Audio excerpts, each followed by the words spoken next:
Hello everyone, welcome back to my channel Sasi's garden. तो आज मैं इस वीडियो में आपके साथ शेयर कर रही हूँ अपना हाइब्रिड विनका का ये प्लांट। आप देख सकते हैं बहुत ही सुंदर इसमें इस समय फ्लावरिंग हो रही है।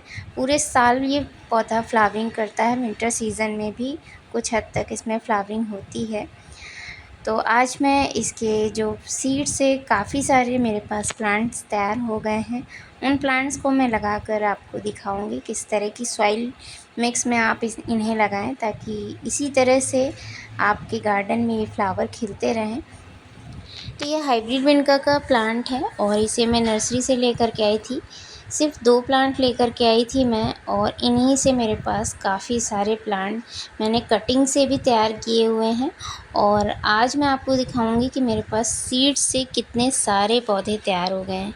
तो यहाँ नीचे आप देख सकते हैं ये सीड्स खुद ब खुद इस प्लांटर में गिरे हैं और खुद से ही इस तरह से जर्मिनेट हुए हैं। तो इस तरह से सीड से और कटिंग से दोनों ही तरीक़ों से ये काफ़ी सारे प्लांट आपके पास तैयार हो जाते हैं, और नर्सरी वाले भी इसी तरह से ये पौधे तैयार करते हैं। तो नर्सरी में अगर आप इन्हें लेने जाएंगे तो ये बहुत ज़्यादा महंगे नहीं मिलते हैं। 10 से 20 रुपए में आपको एक पौधा आसानी से मिल जाता है नर्सरी में। तो देसी विनका हो या हाइब्रिड विनका, दोनों ही प्लांट में हर 2 से 3 मंथ में कुछ इस तरह से फलियां बनती हैं, और जब ये फलियां मैच्योर हो जाती हैं तो अपने आप फट करके इनमें से जो सीड्स होते हैं ब्लैक कलर के, इसी तरह से प्लांटर में गिर जाते हैं और इसी तरह से छोटे छोटे प्लांट तैयार हो जाते हैं। तो आप चाहें तो इन फलियों को तोड़ सकते हैं जब ये मैच्योर हो जाएं, और इनके सीड्स को अलग से लगा सकते हैं। तो चलिए बात करते हैं इस पौधे को लगाने के लिए किस तरह की सॉइल मिक्स मैंने तैयार की है। तो यहाँ पर मैंने इस तरह से एक बड़ा सा टब ले रखा है जिसमें मैं इन सारे प्लांट को लगाने वाली हूँ, और पास पास ही लगाऊंगी। ये मैंने काउडंग मैन्योर लिया हुआ है और कोकोपीट मैंने मिक्स किया है, और थोड़ी सी कंस्ट्रक्शन वाली सॉइल और गार्डन सॉइल मिक्स करके इस तरह से मैंने सॉइल मिक्स को तैयार किया है। बहुत ज़्यादा अलग से मैंने कुछ ऐड नहीं किया है, और इसी तरह की मिट्टी में ये पौधे आसानी से चल जाते हैं। तो मिट्टी आप कैसी भी तैयार करें, आपको बस इस बात का ज़्यादा ध्यान रखना होगा कि मिट्टी वेल ड्रेन तैयार हो, पानी इसमें ठहरे ना। चिकनी मिट्टी अगर हो तो आप उसमें रेत वगैरह ज़्यादा मिक्स कर लें ताकि पानी ना रुकने पाए, क्योंकि ये पौधा ज़्यादातर ओवर वाटरिंग और पानी गमले में रुकने की वजह से ही ख़राब होता है। इस पौधे को बहुत ज़्यादा पानी की ज़रूरत नहीं होती है।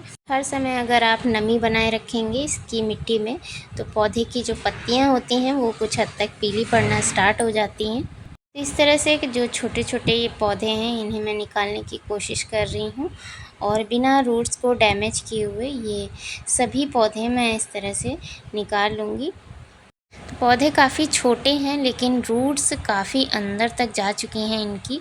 मैं सोच रही थी कि मिट्टी को इस तरह से निकालूंगी तो पौधे साथ में आ जाएंगे, लेकिन रूट्स नीचे काफ़ी अंदर तक हैं जिसकी वजह से ये पौधे निकालने में थोड़ी सी प्रॉब्लम आ रही है। तो बिना रूट्स को डैमेज किए हुए मैं कोशिश करूँगी कि सभी पौधों को निकाल पाऊँ। ये पौधे बहुत ज़्यादा समर सीज़न में आपको नर्सरीज़ में देखने को नहीं मिलेंगे। अभी आप इन्हें ला कर के लगा सकते हैं, या फिर विंटर सीज़न में जब विंटर फ्लावरिंग प्लांट आते हैं उनके साथ भी ये पौधे आपको नर्सरीज़ में देखने को मिलते हैं। तो मेरे पास जितने भी पिंक कलर की वैरायटी थी उन सभी के छोटे छोटे पौधे मैंने इस तरह से निकाल लिए हैं, और इन सभी को मैं मिक्स एंड मैच करके लगाऊंगी। मेरे पास 2 कलर हैं, डार्क पर्पल और डार्क पिंक। इसी तरह से नर्सरीज़ में इसके कई सारे कलर ऑप्शंस आपको देखने को मिलेंगे। तो इन छोटे छोटे पौधों को निकालना भी ज़रूरी था, क्योंकि इनकी वजह से मैं मदर प्लांट में कुछ कर नहीं पा रही थी, गुड़ाई वगैरह भी नहीं कर पा रही थी, और ना ही फर्टिलाइज़र दे पा रही थी। तो इस तरह से मैंने इस प्लांटर की सभी प्लांट को निकाल लिया है, और ये दूसरा वाला प्लांटर है, इसमें भी इसी तरह से मैं एक एक करके सभी प्लांट्स को निकाल लूँगी। तो इन पौधों को निकालने से पहले मैंने प्लांट को पानी दे दिया था ताकि मिट्टी हल्की सी नम हो जाए और पौधों को निकालने में ज़्यादा प्रॉब्लम ना आए। और मिट्टी भी काफ़ी भुरभुरी है तो आसानी से इस तरह से पौधे निकल आ रही हैं। पूरे विंटर सीज़न मैंने इन पौधों को फुल सनलाइट में ही रखा हुआ था और अभी भी ये पौधे फुल सन में ही रखे हुए हैं। लेकिन जैसे ही मई जून का मंथ आएगा मैं इन्हें सेमी शेडेड एरिया पर शिफ्ट कर दूँगी, जहाँ पर इन्हें आधे दिन की ही धूप मिले और हल्की धूप मिले, क्योंकि मई जून के मंथ की जो गर्मी होती है, ऐसी गर्मी ये पौधे बर्दाश्त नहीं कर पाते हैं। अगर ऐसी धूप में आप इन पौधों को रखते हैं तो इनकी पत्तियां पीली पड़ने लग जाती हैं और कुछ ही दिनों में ये पत्तियां सूख करके गिरने लग जाती हैं और पौधा भी बहुत जल्द ख़राब हो जाता है। इस तरह से आपको बहुत ज़्यादा गर्मियों में इस पौधे को धूप वगैरह से बचाना है। बारिश के समय में भी इस पौधे को थोड़ी सी एक्स्ट्रा केयर की ज़रूरत पड़ती है। अगर बारिश में पौधा आपका रखा हुआ है तो आप तुरंत इसे ऐसी जगह पर शिफ्ट कर दें जहाँ पर इसे लगातार बारिश का पानी ना मिले, क्योंकि मैंने आपको पहले भी बताया है इस पौधे को ओवर वाटरिंग बिल्कुल भी पसंद नहीं है। हर समय मिट्टी अगर गीली रहेगी तो सबसे पहला जो आपको सिम्टम दिखेगा, इसकी पत्तियाँ पीली पड़ने लग जाती हैं और अंदर ही अंदर इसकी रूट्स गलने लग जाती हैं, जिसकी वजह से आप देखेंगे कि कुछ दिनों बाद आपका पौधा ख़राब हो जाएगा। तो इस तरह से इस पौधे को ओवर वाटरिंग से बचाना होता है। अंडर वाटरिंग भी इस पौधे में नहीं होना चाहिए कि बहुत ज़्यादा बहुत दिनों तक आप पानी इसमें ना दें, ऐसा भी आपको नहीं करना है। तो अभी इस समय मैं सुबह के टाइम धूप निकलने से पहले एक बार अच्छे से इन पौधों में वाटरिंग कर देती हूँ। उसके बाद शाम के समय बिल्कुल भी वाटरिंग नहीं करती हूँ और पूरे समर सीज़न में यही काम करती हूँ इन पौधों को। और अगर आप 2 बार वाटरिंग करते हैं तो एक बार ज़रूर चेक कर लें इसकी मिट्टी को। अगर आपको मिट्टी हल्की सी नम दिखाई दे रही हो तो बिल्कुल भी आपको पानी नहीं देना है। मिट्टी ऊपर से ड्राई हो तभी आप इसे पानी दें। तो इस तरह से मैंने इस प्लांटर के भी सारे प्लांट निकाल लिए हैं और दोनों ही कलर के प्लांट मेरे पास इस तरह से इकट्ठे हो गए हैं और सभी को मैं मिक्स एंड मैच करके इस टब में लगाऊंगी और जो प्लांट बच जाएंगे उन्हें मैं किसी और प्लांटर में शिफ्ट करूंगी। तो इस तरह से मेरे पास लगभग 50 के करीब प्लांट इकट्ठे हो गए हैं। से इन छोटे छोटे सभी प्लांट को मैं थोड़ी थोड़ी दूरी के गैप में लगा दूंगी इस टब में। इस टब की गहराई जो है 5 इंच की है और चौड़ाई बहुत ज़्यादा है, गहराई बहुत ज़्यादा नहीं है। लेकिन इस तरह से जब मैं इन प्लांट को लगाऊंगी और ये प्लांट जब बड़े हो जाएंगे, इनमें फ्लावरिंग होगी, तो ये टब दिखने में बहुत ही सुंदर लगेगा, एक फ्लावर बास्केट जैसा दिखाई देगा। इन पौधों को लगाने के बाद इसकी किस तरह से मैं केयर करूँगी उसका अपडेट मैं आपके साथ समय समय पर शेयर करती रहूँगी। तो इन पौधों को लगाने का काम मैं शाम के समय कर रही हूँ और शाम के समय इन पौधों को ट्रांसप्लांट करूँगी तो बहुत ही अच्छा रिज़ल्ट मिलेगा। ये पौधे बिल्कुल भी मुरझाएंगे नहीं। मैं हर वीडियो में आपके साथ यही शेयर करती हूँ कि जब भी आप पौधों को ट्रांसप्लांट करें या रिपोर्टिंग करें तो शाम के समय करें, खासकर गर्मियों के सीज़न में, तो उससे पौधा कभी भी ट्रांसफ़र शॉक में नहीं आएगा। तो इस तरह से इस टब में जितने भी प्लांट आ पाए हैं मैंने लगा दिए हैं मिक्स एंड मैच करके और बाकी बचे हुए प्लांट को भी मैं कहीं ना कहीं शिफ्ट करूँगी।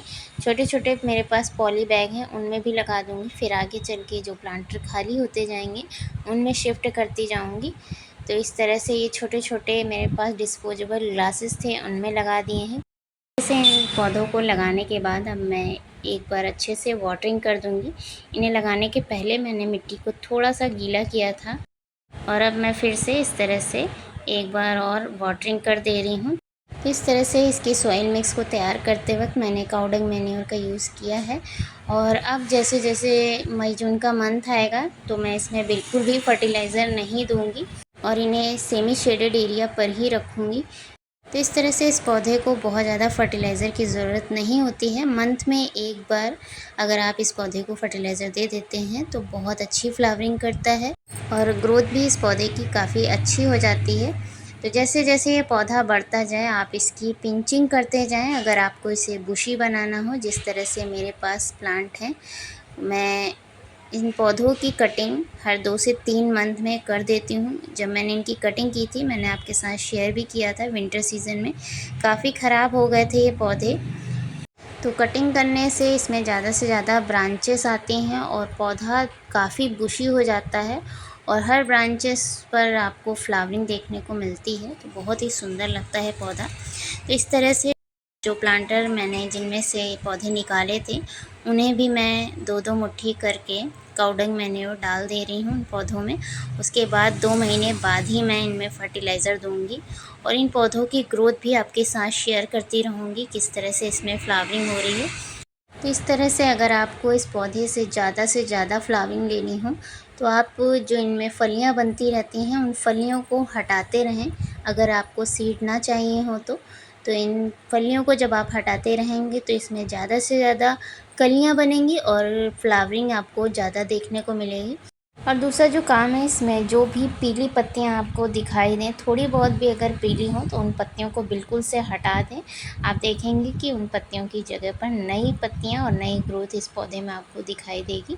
तो समय समय पर आप 1 से 2 मंथ में इसकी कटिंग कर सकते हैं, पिंचिंग कर सकते हैं। टिप से आप इसकी कटिंग कर दें या पिंचिंग कर दें तो बहुत ही जल्दी पौधा घना हो जाता है। और जितना घना पौधा होता है उतना ही ज़्यादा ये पौधा देखने में सुंदर लगता है और इसमें ज़्यादा फ्लावर आपको इसमें देखने को मिलते हैं। तो इस तरह से ये जो छोटे मोटे काम हैं आपको इस पौधे के साथ करते रहना है, तभी आपका पौधा हेल्दी रहेगा, हेल्दी ग्रोथ करेगा और ज़्यादा से ज़्यादा इसमें फ्लावर निकलेंगे। कुछ इस तरह से आपको मैं दूर से दिखा रही हूँ इस पौधे को। आप देख सकते हैं बहुत अच्छी इसमें फ्लावरिंग हुई है और हर एक स्टेम पर गुच्छों में आप देख सकते हैं कलियां बनती हैं और बंचेस में इसी तरह से फ्लावर खिलते हैं। बहुत सुंदर लगता है। आप इसके डिफरेंट कलर ला करके अपने गार्डन में लगा सकते हैं और मिक्स एंड मैच करके भी लगा सकते हैं एक ही प्लांटर में, तो बहुत ही सुंदर लगते हैं ये प्लांट। तो इस तरह से कुछ जो पौधे थे उन्हें मैंने टब में लगा दिया है और कुछ पौधे मैंने डिस्पोजेबल ग्लासेस में लगाए हैं और कुछ प्लांटर में भी लगा दूंगी। और इन्हें लगाने के बाद मैं ऐसी जगह पर रखूंगी इन पौधों को जहां पर इन्हें छन करके धूप मिले। कुछ दिन के लिए ही आपको इन्हें ऐसी जगह पर रखना है क्योंकि छोटे पौधे हैं और अगर आप इन्हें डायरेक्ट सनलाइट में रख देंगे दूसरे दिन तो पौधे आपके ख़राब भी हो सकते हैं। इसलिए कुछ दिन मैं इन्हें छाया वाली जगह पर रखूँगी। उसके बाद जब इनकी रूट्स अच्छे से फिक्स हो जाएंगी और इसमें कुछ ग्रोथ मुझे दिखाई देने लगेगी तब मैं इन पौधों को फिर से ऐसी जगह पर रख दूँगी जहाँ पर इन्हें आधे दिन की प्रॉपर धूप मिल सके। तो इस तरह से काफ़ी समय से ये प्लांट मेरे पास है और इसकी जो भी मैं केयर जिस तरह से भी करती हूँ वो सारी चीज़ें मैंने आपके साथ शेयर की। इसी तरह से अगर आप भी अपने प्लांट की थोड़ी बहुत केयर करते हैं तो ये प्लांट आपके गार्डन में पूरे साल बना रहेगा और इसी तरह से फ्लावरिंग करता रहेगा। हर साल आप इसके नए नए पौधे तैयार कर सकते हैं और इसी तरह से आप इन पौधों की देखभाल कर सकते हैं। तो वीडियो आपको कैसा लगा मुझे कमेंट करके ज़रूर बताइएगा।